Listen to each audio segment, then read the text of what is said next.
A local lawmaker is looking ahead to next legislative session to try and fix an issue Mannford residents have been facing for years.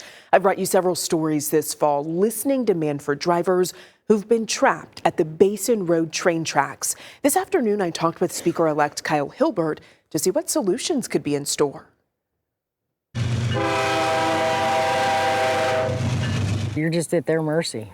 Month It's our only way in and it's our only way out. We have no other option. after month, It's bad when we've got a lot of elderly people that live out here and, they have no way to get an ambulance in. I've listened to the concerns of people in Mannford centered around this railroad crossing on Basin Road. This picture by Robert Tabor shows the issue perfectly. The train stopped on the tracks, dozens of cars waiting. You just had to sit there and wait. No idea whenever that train was going to move at all. I've brought these concerns to the city of Mannford and the BNSF Railway.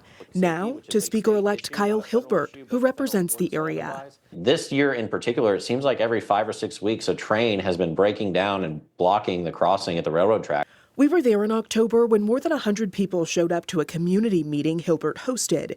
He told me Wednesday legislation is going to be the answer to create a new road north of the tracks from Highway 48 east into the basin so people have another way in and out. Why is legislation needed in order to get that done? Well, it's an interesting part of the state.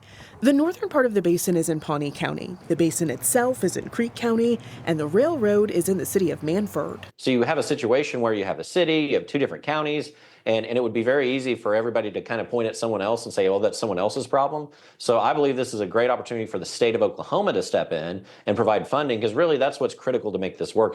He says he's requested the legislation and the bill is currently being drafted. Once it's filed and the session starts in February, he'll work to get it passed and signed into law. It's an issue that absolutely has to be fixed. And many of you have asked about the 2019 Oklahoma bill that allowed cities to fine train companies for blocking these intersections. I learned that legislation was thrown out in federal court. Basically, the judge said states don't have the authority to regulate the railways.